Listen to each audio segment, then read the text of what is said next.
Soy Fernando Díaz Villanueva, hoy es 2 de mayo de 2024 y esto es La Contracrónica.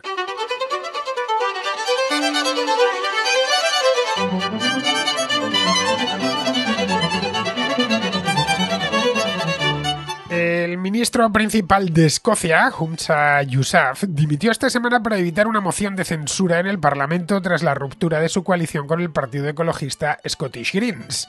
Yousaf llevaba poco más de un año en el cargo, desde finales de marzo de 2023 exactamente.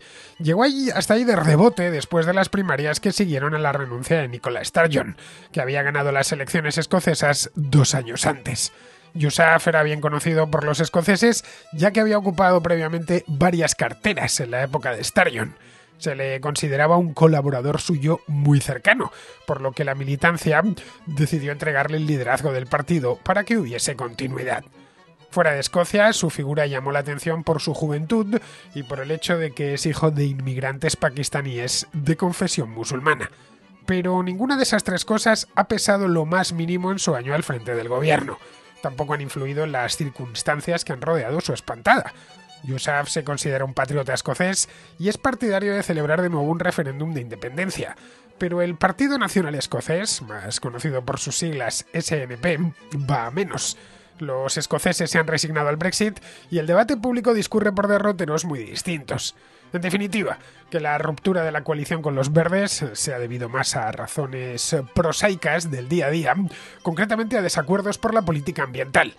El caso de Yousaf es, políticamente hablando, un ejemplo de que es mejor saltar antes de que te empujen. Yousaf prefirió romper con los verdes e inmolarse antes de aceptar las exigencias de sus socios, que se cifraban en que de aquí a 2030 Escocia debía reducir el 75% en las emisiones de dióxido de carbono sobre la base de 1990.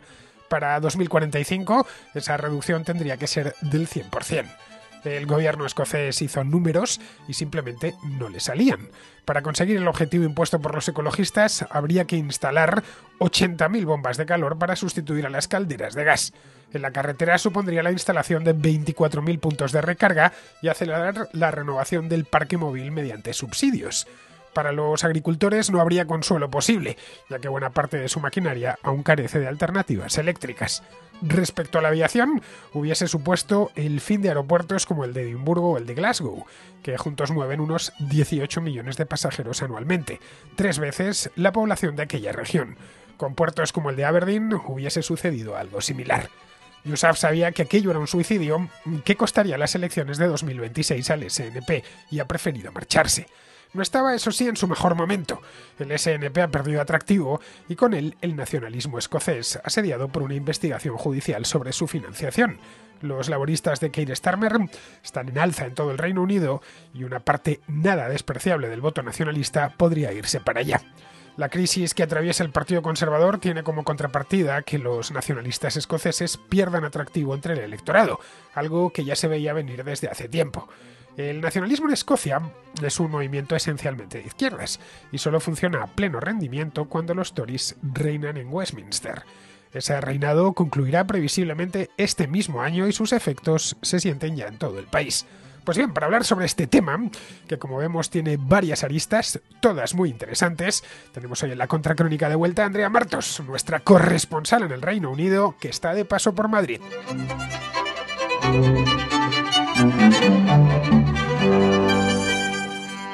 La dimisión de Humza Yousaf en Escocia, un tipo bastante conocido más allá de la propia Escocia, por unas circunstancias que nada han tenido que ver, como os decía en la introducción, con su espantada, con su dimisión. Las circunstancias son el hecho de que sea un hombre joven, creo que son 39 años, 38 el año pasado, cuando se hizo cargo del ministerio principal, porque es curioso en Escocia, pero Prime Minister solo está en el Reino Unido. Tanto en Gales como en Irlanda del Norte como en Escocia se les conoce como First Minister, que no es primer ministro, sino se traduce al español como ministro principal. Pues antes de hacerse con el poder regional en Escocia, se hizo ya famoso porque era joven y sobre todo porque era hijo de pakistaníes. Y eso dio lugar a que se escribiesen editoriales y noticias por toda Europa, incluso también por América, sobre el hecho de que estos inmigrantes estaban llegando ya a puestos de mucha responsabilidad en el Reino Unido. Algo de lo que, por cierto, tiene que felicitarse a aquel país porque ha sido capaz de integrar tanto a esas legiones de inmigrantes que fueron llegando desde después de la Guerra Mundial, que hoy en el mismo Reino Unido gobierna un descendiente de indios, y en Escocia hasta hoy mismo, bueno, todavía no ha dimitido, pero todavía no se ha ido hasta que no encuentren un recambio, un hijo de pakistaníes. Bien, esto no ha tenido que ver absolutamente nada de la manera en la que se ha ido, tal y como os he expuesto, y ha durado la verdad poco tiempo, 13 meses.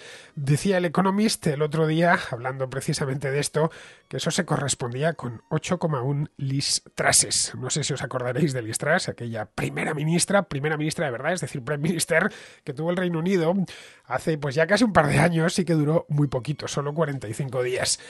Andrea, cuando leíste aquello de que esto había durado 8,1 Liz Trusses, reconóceme que te reíste. Bueno, no solamente me reí, es que el género humorístico Liz Truss es uno de mis favoritos y la mejor noticia es que creo que no lo hemos visto todo, creo que queda mucho más de Liz Truss para dar al mundo humorístico. Liz Truss, la verdad, dio mucho que hablar en la contracrónica, ya por el año 2022. Fueron 45 días que parecieron 45 años. Yo no sé cuántas contracrónicas hice sobre este tema. Ya sabéis que los temas del Reino Unido los traigo mucho por este programa, por varias razones. Una de ellas es que me interesan, la segunda es que sé que interesan a buena parte de la audiencia, y la tercera es que el Reino Unido es un país muy importante. Y hasta de la propia Escocia. La salida de Nicola Sturgeon ya pasó por aquí, tuvo su contracrónica monográfica en su momento. Esto fue en el mes de febrero del año 2023. Se abrieron entonces unas primarias dentro del Partido Nacionalista Escocés, el SNP, y de esas primarias salió elegido, allí lo llaman Leadership Election, es decir, elecciones por el liderazgo del partido. Es algo que no vendría mal hacer en España, todo hay que decirlo. No vendrían mal muchas cosas que se hacen habitualmente en el Reino Unido, entre ellas la que ha hecho Yousaf. No estaba dispuesto a asumir ciertas condiciones que le imponían sus socios, en este caso inasumibles, y ha preferido marcharse, teniendo en cuenta que eso iba a suponer problemas para su propio partido y problemas para los propios escoceses. Ya os he contado muy brevemente lo que supondría en términos económicos aceptar el órdago de los Scottish Greens en eso de reducir el 70% las emisiones de CO2 de aquí a 2030, en el 100% de aquí a 2045. Estamos hablando de un periodo de tiempo muy corto. A veces se nos olvida que estamos en 2024 y que 2030 está solo a 6 años vista. Supondría tal gasto, tal pérdida de competitividad para la propia Escocia que ni a Humza Yousaf, un político profesional en el sentido estricto del término, le terminaban de salir los números. Bueno, la cuestión es que este hombre que salió en aquel momento, después de la dimisión, elegido por sus propios militantes, después de la dimisión de Nicola Sturgeon, se las prometía muy felices, se prometía llegar hasta 2026, que es cuando tocan las elecciones en Escocia, las próximas, las regionales, e incluso presentarse a la reelección. Cosa que yo no elimino que hagan dentro de un par de años. Creo que tocan en mayo de 2026, que volvamos a leer el nombre de Humza Yousaf, siempre y cuando los militantes del SNP estén de acuerdo, obviamente, porque habrá una nueva elección de liderazgo. Bien, desde entonces ha sido ministro principal de Escocia, han tenido sus problemillas propios de una región que tiene 5,5 millones de habitantes, tiene un significado histórico y simbólico muy grande, pero que tampoco pesa demasiado dentro del Reino Unido, habida cuenta de que Inglaterra es mucho más importante. De cualquier manera, del caso de Humza Yousaf se pueden sacar algunas lecciones que otros políticos, tanto en Escocia como en el Reino Unido, como en el resto del mundo, deberían aprender. Y la primera de ellas es que tienes que tener muy en cuenta de dónde provienen tus votos. Y en el caso del SNP, esos votos provienen de la izquierda británica en su conjunto. Y eso es lo que yo creo, Andrea, que ha ignorado. Bueno, es que incluso yo, Fernando, si me permites, me iría un poco antes en la reflexión. Creo que estás siendo generoso con este ministro principal. y seguramente le estaría encantado de escuchar esta contracrónica porque sería de las cosas más bonitas que le están diciendo en este momento. No te quepa la menor duda. Por suerte por suerte o por desgracia para él no habla español y entonces no nos puede escuchar y tiene que escuchar el Listair Campbell, que le estará poniendo fino filipino en su podcast. Muy probablemente. ¿Me equivoco? Aciertas de pleno, efectivamente. O sea, tú bien conoces esta frase que dice que no atribuyas a la maldad lo que puedes atribuir a la estupidez humana. En este caso podríamos sustituir la maldad por estrategia política y la estupidez quizá por falta de práctica o por un cierto candor derivado de la falta de experiencia. Es verdad que la noticia empezó precisamente por la falta de compromiso del Partido Nacionalista Escocés de seguir los compromisos a los que se había acordado con los verdes de no continuar con el objetivo de net cero que tú bien has descrito. Bien, esta es la parte más ilustrada y más formal, si queremos, de describir estos sucesos recientes, pero no es realmente lo que derivó en la dimisión de Humza Yousaf. Hay que retomar un poco el pasado y entender qué está pasando en el Partido de los Verdes y qué están diciendo este análisis que tú siempre haces de las tres partes, de las tres fuerzas de poder dentro de un partido y para entender sus dinámicas, ¿no? Los militantes del Partido de los Verdes se quejaban recientemente de que el partido estaba deslizándose más por una vertiente nacionalista que una vertiente más centrada en los objetivos verdes, que eran un poco los principios fundacionales del partido. Esto hizo, esta corriente puso presión en el líder de la mayoría de los verdes en el Parlamento escocés.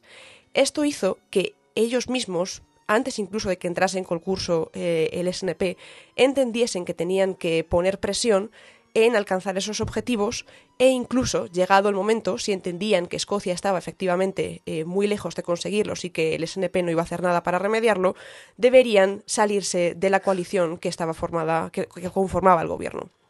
Bien, esto era una corriente que era cada vez más poderosa y de la que, claro, el SNP no era ajeno.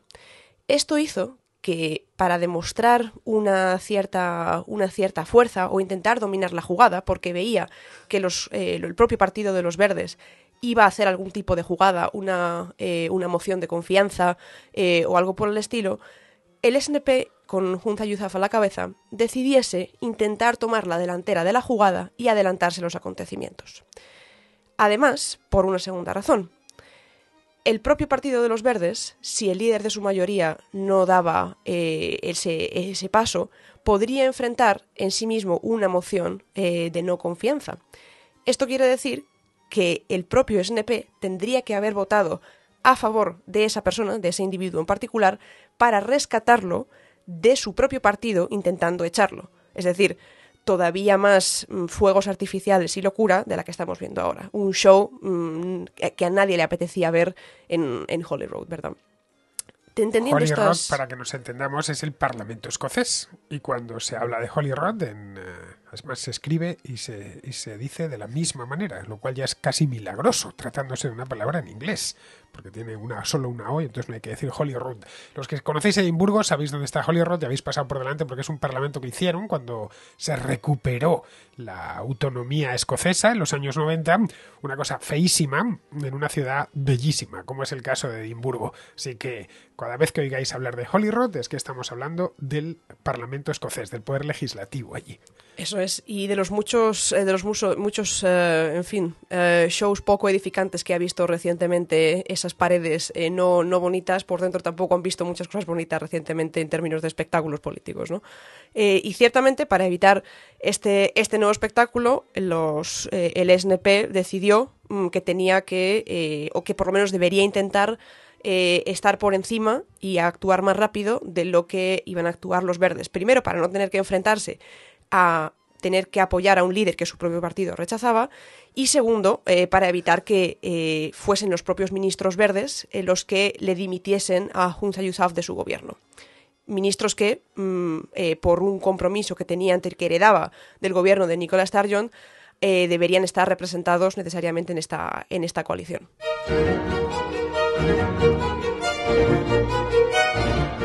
Vamos a dar un repaso al mapa político de Escocia, que no es especialmente complicado. De hecho, los liberaldemócratas salieron del Parlamento en las últimas elecciones, las de 2021, a las que también les dediqué una contracrónica, naturalmente. Yo no tengo nada de escocés, de verdad os lo aseguro, pero es una región encantadora y además, a pesar de su poca población, tiene mucho peso en lo que sucede en el Reino Unido. Bueno, hay 4 partidos con representación en aquella región. El que gobierna es el Partido Nacional Escocés, el SNP, seguido de los conservadores, los Tories, luego los laboristas y, por último, estos Scottish Green, los verdes escoceses. Bien, no es mucho, solo 4 partidos, pero vemos que tiene el Holyrood del Parlamento un sesgo claramente a la izquierda, que es donde se despacha la política escocesa. Correcto. Y es más, esto que dices, Fernando, es importante para entender algunos de los problemas con los que se está teniendo que enfrentar el SNP ahora mismo. Si bien el Parlamento está más escorado hacia la izquierda, podemos encontrar que algunos de los líderes en ciernes que se proponen para el SNP también se propusieron antes de que alcanzase la presidencia Humza Yousaf. Son marcadamente de tendencia opuesta a la que el Parlamento ahora mismo se encuentra. Son líderes mucho más conservadores, casi te diría cercanos a la derecha populista o la derecha nacionalista, y no tanto tan cercanos a las posiciones que históricamente ha mantenido el SNP, que era un partido fundamentalmente nacionalista, pero de todos los nacionalismos, sin hacer tanto hincapié en cuestiones que son más propias a los identitarismos de derechas o de izquierdas. El SNP en cierta medida es un partido de atrápalo todo. En Escocia se dio la circunstancia, a diferencia de lo que sucedió, por ejemplo, y trayéndonoslo a España, en Cataluña o en el País Vasco, donde aparecieron partidos nacionalistas en el lado derecho y en el lado izquierdo del espectro. En Escocia el SNP lo atrapa todo. Es decir, aquel que es independentista escocés tiene que militar en el SNP. De tal manera que encontramos dentro de este partido, pues si permitidme la licencia, al clásico perroflauta de Edimburgo o de Glasgow, que es votante de izquierdas natural y que quizá en el pasado votó alguna vez a los laboristas, especialmente en la época de Jeremy Corbyn, pero que se siente nacionalista, hasta un propietario de las Highlands que también se siente muy nacionalista, pero que es socialmente conservador, pero que antepone el nacionalismo a sus ideas o a su manera de conducirse por el mundo. Y esto hace que sea un partido en cierta medida ingobernable por dentro. Bueno, históricamente ha sido, aunque es verdad que no sin altibajos, no sin algunas crisis, ha sido un partido que ha tendido a ser más hegemónico que otra cosa. Sin embargo, y esto no sorprenderá a ninguno de nuestros oyentes, al menos en España, y probablemente a ninguno de los hispanos tampoco, está teniendo un problema de dilución por los extremos. ¿A qué me refiero con esto? Si bien ha tratado de ser un partido hegemónico, como tú bien comentabas, Fernando, ahora mismo le han aparecido 2 partidos, uno a la izquierda y otro a la derecha, por el cual se está diluyendo sus votos y su apoyo. El que se queda a la derecha es el partido ALBA, fundado por uno de los anteriores, el antecesor de Nicola Sturgeon, y el partido que queda a la izquierda es precisamente este Partido Nacionalista Verde Escocés. El partido que le queda a la derecha se llama ALBA, que es como, según cuentan, se llamaba Escocia, antes de que los ingleses pusiesen su sucio pie allí. Bueno, ya sabes, el misticismo. Este tipo es Alex Salmond, que fue el que fracasó estrepitosamente en el referéndum de la independencia escocesa del año 2014. Un referéndum funesto para la historia del Reino Unido porque preludió el del Brexit. Así es. Ahí empezó la ruina hace 10 años, septiembre ahí empezó de 2014. Eso es. Y Alex Salmond fue, de hecho, el primero de los principales ministros escoceses que salió no por unas elecciones, sino por una crisis de gobierno y porque tuvo que dimitir. Y ya van 3 en cola. Ahora Humza Yousaf es el tercero. Alex Sturgeon salió el primero, después Nicola Sturgeon y ahora Humza Yousaf. El primero de ellos salió entre acusaciones muy graves que después no le declararon culpable por acoso sexual y por ofensas de ese estilo, ningunas muy edificantes. Después fue Nicola Sturgeon y ahora mismo que nos ocupa. En el caso del Partido Nacional Escocés tiene un problema, y no tanto ya con su electorado, que es muy variado, como acabamos de exponer, sino con el hecho de que la independencia convence más o menos a la mitad de los escoceses, y ahí están las encuestas que se hacen, no diré todos los días, pero sí se hacen casi todas las semanas. Hay una encuesta nueva sobre el sentimiento independentista y siempre ronda lo mismo. Unos meses es 45% a favor y otros 47% a favor y otros 49% y otros 44%, pero al final no consiguen pasar esa barrera, ese punto crítico del 60-70%, que es lo que facultaría al al Partido Nacional Escocés para llegar a Westminster y decir, caballeros, tenemos realmente una mayoría consistente en Escocia que quiere la independencia y exigir ese referéndum. Nicola Sturgeon ya lo intentó hace apenas 3 años y el Tribunal Supremo británico le dijo que ni hablar, que no era procedente. Claro. A partir de ahí empieza realmente la crisis, que ya no hay vías legales para acometer esto. Así es, y bueno, realmente el Brexit ha sido una sacudida incluso para la política en Escocia, porque les ha enseñado el camino. Esto es lo que pasa con los movimientos secesionistas, esto es lo que pasa cuando agitas las calles, y bueno, tenéis que estar preparados si queréis esto para haceos con las consecuencias que no serán menores. Y aún con todo, la cuestión de la independencia no es la cuestión de la que más se debate ahora mismo en Escocia. Siempre va a ser un tema que esté, circulando por debajo de cualquier conversación. Pero ahora mismo importa más la crisis del coste de la vida, las listas de espera para el NHS, el servicio de salud en Escocia, bueno, y en el resto de Reino Unido. Es independiente. Los NHS hay uno en Escocia y otro en... El de Escocia está peor. Que está peor todavía que el de Inglaterra, estando el de Inglaterra mal. Sí, es toda una carrera hacia abajo en términos de la calidad. Y es una desgracia porque la verdad es que era un sistema modélico, pero bueno, a través de una serie de recortes en la financiación y una gestión pésima, pues bueno, tenemos unas listas de espera que son realmente vergonzosas, ¿no? Pero bueno, en el fondo al escocés medio, y esto tiene sentido, le importa más tener una lista de espera larga que la independencia. Eso es quizá lo que, comparando quizá con la política en España y fundamentalmente en Cataluña, algo que llama la atención.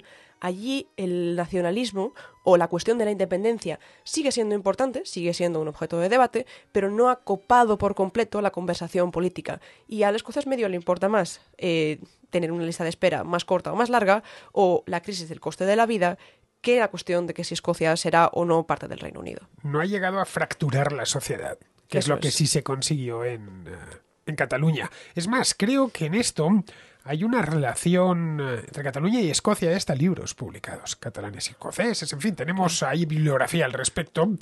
En Escocia han aprendido de los errores que se cometieron en Cataluña hace unos años. También. El hecho mismo de no ir por las bravas, es lo que hizo Puigdemont, que ahora, curiosamente, a nuestro gobierno le parece ejemplar, pero que en su momento no se lo parecía, cuidarse muy mucho de eso.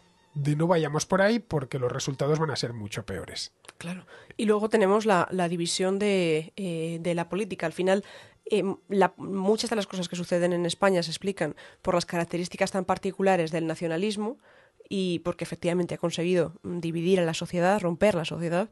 Esto en Reino Unido no ha llegado a pasar, espero que no suceda. La verdad es que las corrientes políticas que tenemos ahora allí no son particularmente alentadoras, son muy tóxicas en el sentido más nacionalista de la expresión, son muy segregadoras y bueno, espero que no lo derivemos por ese camino. La cuestión es que si nos vamos al año 2021, recordad aquellas elecciones escocesas, las últimas, estábamos todavía en plena pandemia, los escoceses presumían y se daban golpes en el pecho diciendo que lo habían gestionado mucho mejor que los ingleses, porque en esto en el Reino Unido pasó como en España, que estuvo muy descentralizado. No olvidemos que el Reino Unido está compuesto de Inglaterra, Escocia, Irlanda del Norte y Gales. Bien, Gales, Irlanda del Norte y Escocia tienen su propio parlamento, pero Inglaterra no. En Inglaterra es algo así como si, no lo sé, en España pues tuviesen todas las regiones del país un parlamento menos las 2 Castillas y Madrid que gobernase sobre ellas directamente el gobierno nacional. Eso es lo que sucede en Inglaterra. Vamos, que Westminster gobierna parte del Reino Unido, toda Inglaterra. Echaban la culpa a Boris Johnson de haber sido un tipo desastroso, de haber conducido al país al Brexit, a todos los problemas que tenían. Fueron momentos muy buenos para el nacionalismo escocés. En aquel momento, si vemos a la Nicola Sturgeon del año 2021, era una Nicola Sturgeon que había conseguido incrementar su ventaja electoral, no de una manera radical, pero sí creo que había crecido 1 o 2 puntos porcentuales, había también ganado algunos escaños en el Parlamento y, bueno, se las prometía muy felices. Las cosas han cambiado de manera radical en 3 años. Para estos que se atemorizan y dicen esto es para siempre, en la política pocas cosas son para siempre. Bueno, y Nicola Sturgeon tuvo que salir del gobierno de una manera muy particular. Dijo que se iba por motivos personales, porque entendía que su tiempo ya se había agotado, en un punto en el que, bueno, al margen de que tuviera algunas crisis internas, como todos los partidos tienen en cualquier circunstancia, nadie entendía por qué se iba. Evidentemente, solamente semanas después ya entendimos por qué se iba, porque un caso de corrupción, de malversación de fondos, se le acusaba a su marido, que era y al tesorero del partido también, los dos altos cargos en el partido nacionalista escocés. Y bueno, la realidad es que quedaba feo que la líder del partido, que además, como tú bien comentabas, durante la época de la pandemia se entronizó como la madre, en cierto modo, de Escocia, la que lideró de una manera como muy natural, digamos, a la sociedad en ese momento, intentando no dividir, etcétera. Bueno, eso fue Nicola Sturgeon fue una política muy hábil, y esta fue una vez más en la que lo demostró, al margen de sus ideas en particular, ¿no? Y bueno, de esa dimisión nació esta figura política, ahora en desgracia, que comentamos hoy. A él se le entiende como su sucesor, digamos, como su elegido, al que puso allí Nicola Sturgeon para que fuese el sucesor, frente a los otros candidatos que se postulaban, que la verdad no es que hubiese demasiado bueno entre lo que elegir, pero entre lo que había que elegir, probablemente Nicola Sturgeon tuvo buen ojo. En el fondo, si miramos sabemos que hay políticos que tienen mejor prensa y peor prensa con independencia de sus ideas. Humza Yousaf no era de los que peor prensa tenían, y de hecho, aún teniendo todos estos factores en consideración, es verdad que se le alaba que no haya hincado la rodilla y se haya decidido marcharse, cuando lo que se le proponía por delante no era algo con lo que él estuviese alineado. Aquí hace un año y pico él lo he ido a mirar el momento en el que tomó posesión del cargo, fue el 29 de marzo del año 2023, hace un año y un mes, justo, 13 meses, 8,1 listrases. Bien, en aquel momento, en España, bueno, y en el resto de Europa y en todo el mundo, todos los que estaban al tanto de la información internacional y seguían estas cosas, les sorprendió un hecho que no sorprendió a nadie en el Reino Unido, y hay que conocer aquel país para darse cuenta. El hecho de que Humza Yousaf se llamase Humza Yousaf y fuese hijo de pakistaníes y de religión musulmana. Un poco lo que había pasado con Rishi Sunak, la misma historia. De nada menos que un pakistaní de ministro principal de Escocia. ¿A dónde vamos a llegar? De hecho, en Gales se ha reproducido una historia parecida este mismo año. En este caso, lo que pasa es que no es pakistaní, proviene de África. Creo que su padre es africano. Bueno, la cuestión es que lo que llamó la atención tanto en otros países de Europa o en América, en el Reino Unido no supuso ninguna cosa especialmente novedosa. Es decir, la integración allí es absoluta. Sí, de hecho... Yo insistí en aquel momento en eso, que a Humza Yousaf le van a criticar por ser nacionalista escocés, por ser de izquierdas, pero no por ser hijo de pakistaníes. Y no te has equivocado, Fernando. De hecho, en esta ni siquiera, bueno, él en particular no lo haría por estas razones, ¿no? Pero ni siquiera los grandes críticos de Humza Yousaf desde el principio han mencionado eso como un problema o como un issue en la política. Es más se ha criticado otra de las candidatas que se postulaban en su momento a ocupar la oficina, que te había dicho, había mostrado opiniones muy reacias al matrimonio homosexual, a las personas transgénero, etcétera, y era una mujer. Es decir, las identity politics que afectan tanto a nuestra sociedad, por ahí no se rompieron de esa manera. No importaba el color, sino las ideas. Eso se ve muy bien en el Reino Unido. Tenemos a políticos en el Partido Conservador, bueno, el caso de Rishi Sunak es clarísimo, pero, en fin, Braverman... Bueno, es, en fin... El Partido Conservador, Tory, es más allá de Tory. Mucho más allá de Tory, te diría que mucho más allá del partido de Reform UK, que es lo que queda a la derecha del Partido Conservador ahora mismo. Las ideas de Suella Braverman, la verdad, son ideas del partido de Suella Braverman, que es un partido formado por una persona y por una serie de think tank que apoyan pero que son sus visiones. Son de un nacionalismo extremo. Extremo. Y esta mujer es indostaní, como Humza Yousaf, o como, bueno, de origen indostaní, como Humza Yousaf o como Rishi Sunak. Bueno. Es decir, que esto no importa. Y eso es algo que debemos insistir, que más que nada porque la idea de que el color de tu piel o tu religión te define ya como persona es mentira. Es mentira. Y de hecho en las sociedades políticas que tienen esto entendido no supone ningún issue y se critica a estas personas con la misma fiereza que si tuviesen otras características y bueno, en fin, los motivos por los que uno hace chistes de políticos son distintos y no tienen nada que ver con esas características, ¿no? El ejemplo más claro lo tenemos en la propia Comunidad de Madrid. En Madrid tenemos dos negros, o africanos, si queréis llamarlo así, dos negros, uno en Vox, Bertrán Endongo, a quien se le conoce, por cierto, como el negro de Vox, y otro en Podemos, que es Erigne Mbaye.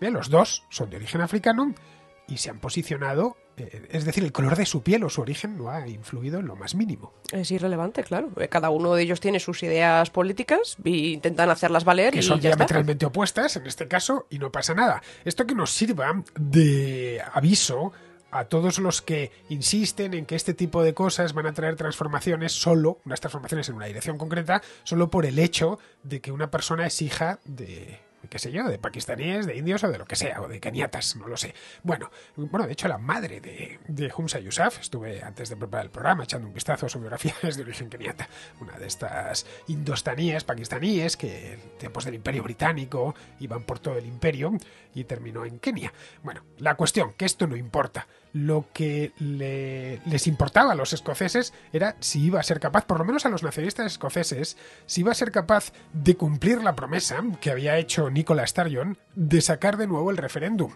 Y esa promesa no ha podido cumplirla. De hecho, está, como dirían en Pulp Fiction, a 1000 jodidas millas de cumplir esa promesa. Esto es algo que los nacionalistas escoceses tienen que asumir desde ya. Y no va a suceder, Fernando. Si miramos no haciendo política futuro, pero simplemente si miramos a las consecuencias que pueden sucederse a partir de aquí, este año tendremos las elecciones en Westminster, y bueno, lo más posible es que el Partido Laborista gane. Si el Partido Nacionalista Escocés está debilitado, como de hecho está en Escocia, para Keir Starmer será un paseo militar.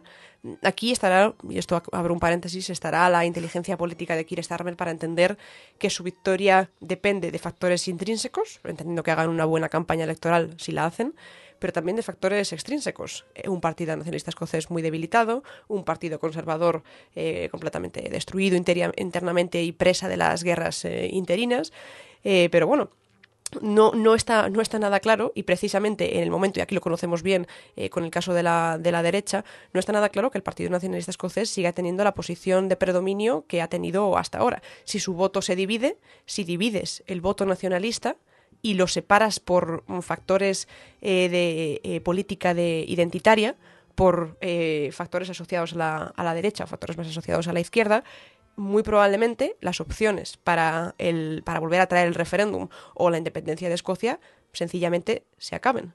Razón por la cual, en este caso, en el caso español, Pedro Sánchez sigue en el poder. El voto a la derecha está partido. En el caso británico, lo que tenemos son unas elecciones que se celebrarán, entiendo yo, que a final de año, aunque podrían ser en el mes de septiembre, ya toca, en una palabra, porque fueron en 2019 las últimas. Las legislaturas en el Reino Unido son de 5 años, así que tocan 2024. Bien, tengo delante las encuestas de opinión, de intención de voto, mejor dicho, de las próximas elecciones británicas, que ya digo, serán dentro de unos meses. Todo lo que ha sucedido en Escocia, absolutamente todo lo que está pasando allí, tiene que ver con estas elecciones. Porque aunque los nacionalistas escoceses se empeñen en que son una realidad distinta, y seguramente lo son en muchas cosas, pero no políticamente, pasa un poco lo mismo que con las elecciones aquí en el País Vasco o en Cataluña, que al final la política nacional se deja sentir de manera determinante.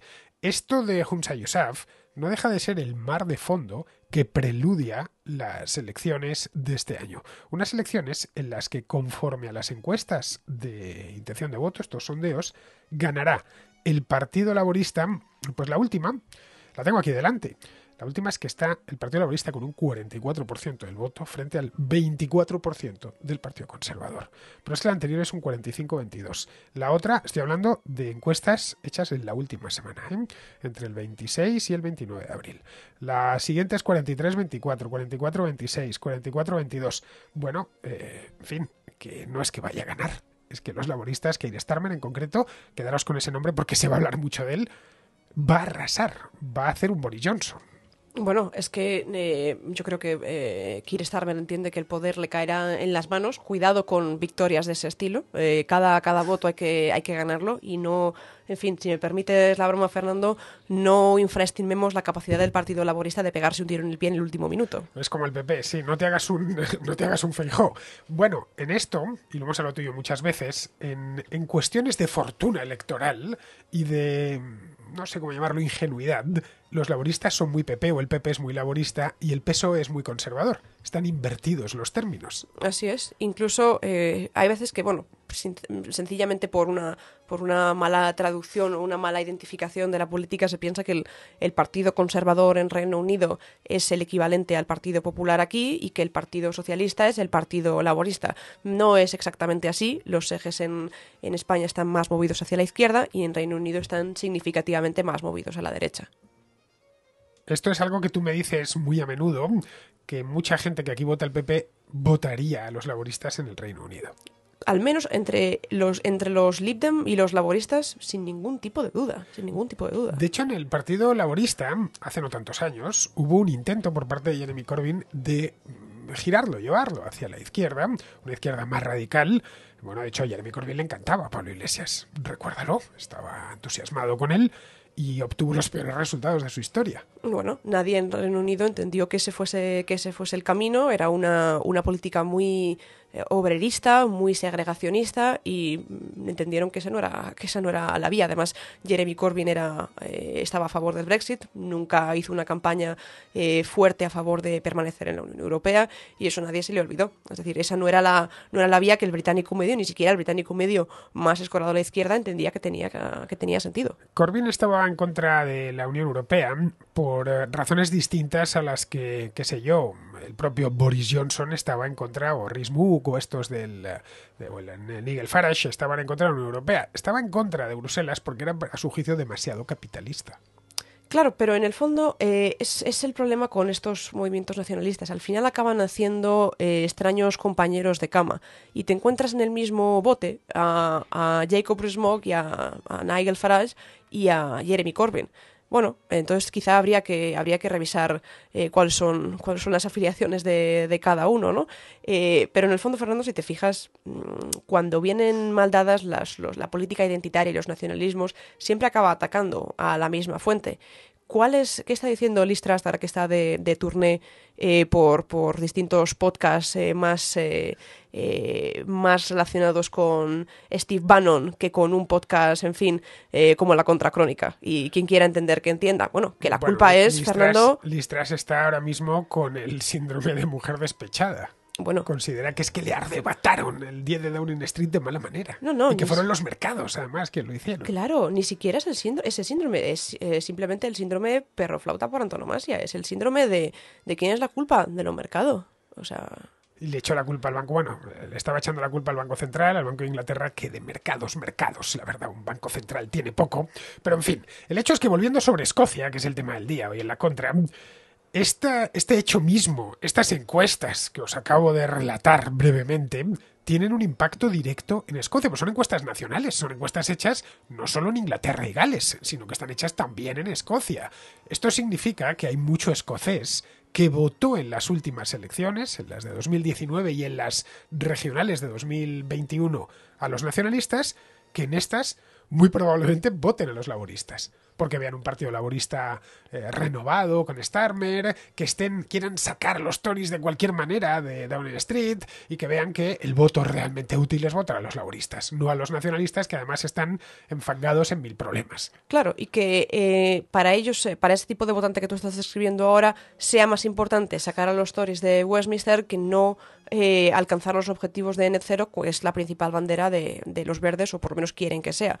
Luego, también habrá que entender cuál es el sucesor de Hamza Yousaf. Ahora mismo tienen aproximadamente 20 días, para nombrar al sucesor mediante estas elecciones internas, y si no consiguen a nadie tendrán que convocar elecciones, lo cual ya sería, en fin, hazme reír dentro del propio Reino Unido y probablemente a nivel internacional, si no son capaces de nombrar a otro líder porque no son capaces de entender cuánta capacidad de voto o cuánta atracción de voto va a tener cada uno de los candidatos que se presentan como posibles. Los verdes escoceses podríamos pensar que es un partido poderosísimo, que resulta que ahora todos los escoceses se han convertido en ecologistas, no, ni muchísimo menos. Entraron un poco de refilón en las elecciones. Bueno, se quedaron en esas elecciones donde hubo mucha concentración de voto, se quedaron los liberaldemócratas fuera y entraron los ecologistas con muy pocos escaños. Entraron con 8. En total tengo aquí el porcentaje. Es decir, hicieron un 8% de voto. Estaban con esos 8 escaños, teniendo en cuenta que la SNP tenía 64, estaban tratando de condicionar de manera definitiva la política escocesa, porque el proyecto que ponían sobre la mesa era inaplicable, y menos en 6 años. Claro. Y esto fue, retomando con la historia que comentaba al principio del programa, esto fue lo que supuso el pistoletazo de salida para esta crisis, pero no fue el final. Lo que sucedió aquí fue que Humza Yousaf, empujado por algunas personalidades fuertes del SNP en Westminster, se decidió lanzar una moneda al aire, pensando que si se adelantaba a que los 2 ministros del SNP que forman parte del gobierno se le fuesen del gobierno, dimitiesen, si se adelantaba y los echaba él, los convocaba a su residencia, a la residencia presidencial, y les hacía salir de ahí, digamos, con el paseillo, deshonrados y desprovistos de su cargo, aún así, digamos, se antepondría a las circunstancias y aún así podría conseguir que los verdes siguiesen apoyándole y no le convocasen una moción de confianza. Es decir, una de estas jugadas en su mente tenía sentido. Evidentemente no funcionó y cuando los verdes se dieron cuenta de que les habían echado a los 2 ministros de su partido del gobierno, pues evidentemente la posición de Humza Yousaf quedó completamente en entredicho y los verdes confirmaron que no iban a apoyar un gobierno que hubiese hecho esto.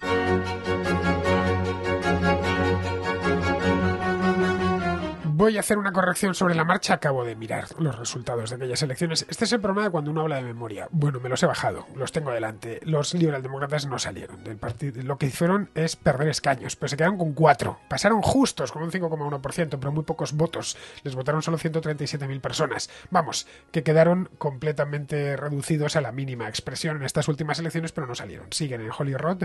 Concretamente, su líder es un tipo llamado Willie Rennie. Bien, pues la cosa que les ha quedado, bueno, el escenario que se ha quedado en Escocia es el de una debilidad mucho mayor del SNP, que puede seguir gobernando, aunque esta vez va a ser en minoría.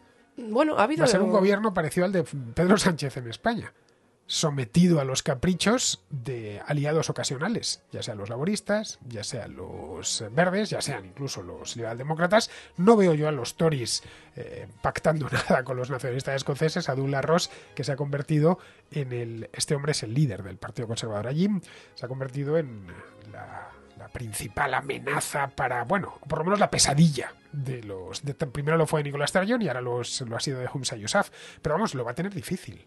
Son 2 años lo que les quedan, ¿eh? Si nos vamos a las motivaciones de cada uno de los líderes de estos partidos que comentas, Fernando, la realidad es que ninguno tiene incentivos para seguir apoyando al SNP. Los conservadores, por razones obvias, enemigos políticos, ideas contrarias, completamente contrarios a la independencia de Escocia, mucho más a la derecha de lo que ni siquiera a la derecha del SNP puede estar. Los liberaldemócratas tienen una fuerza relativa, no tienen, históricamente tampoco han tenido particularmente fuerte alianzas con este partido, luego tampoco tienen esa trayectoria.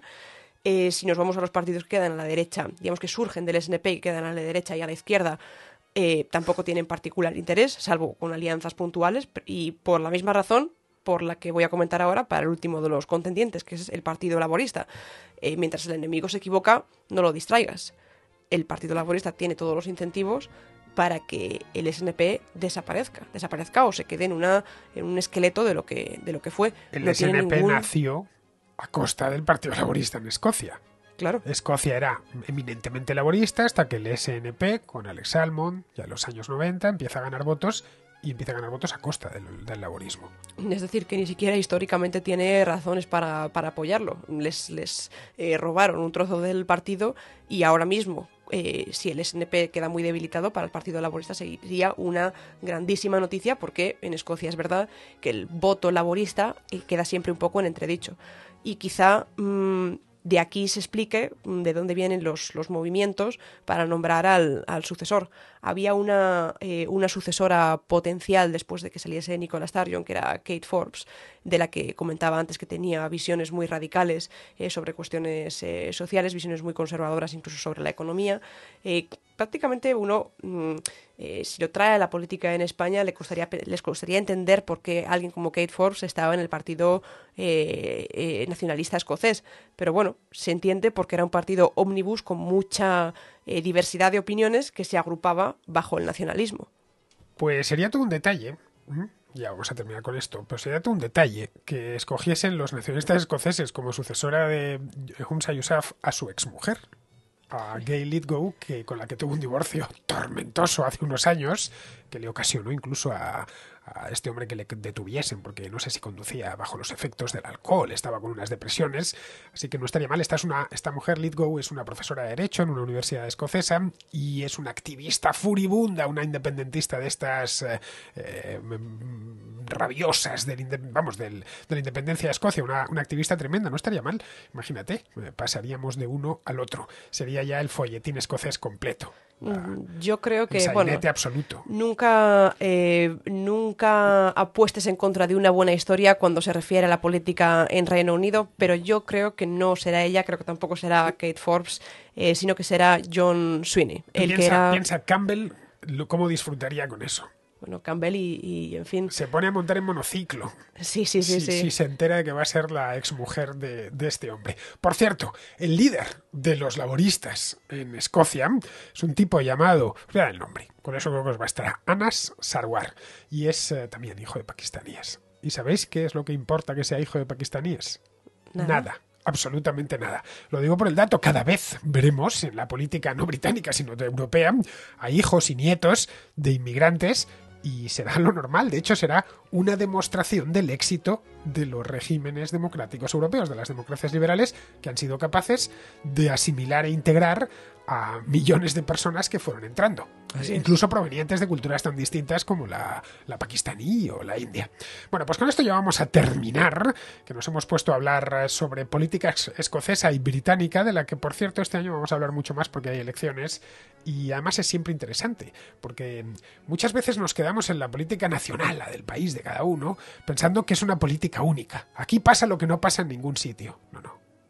Poco que uno mire la política interna de casi cualquier país, es el dicho ese de en todas partes cuecen habas y en algunos sitios a calderadas, en el caso de Escocia es a calderadas. Bueno, y esto es el caso de Escocia. Si vamos a hablar de las cuchilladas políticas y de las tramas y subtramas políticas en Westminster dentro mismo del Partido Conservador, podríamos dedicar una sesión al Partido Conservador exclusivamente. La política británica, os lo digo muchas veces, es como la política en general, ya sabéis que es como un estanque de caimanes. Bueno, en el caso de España lo que tenemos es un caimán gigantesco, que es Pedro Sánchez, y a los otros los tiene sometidos.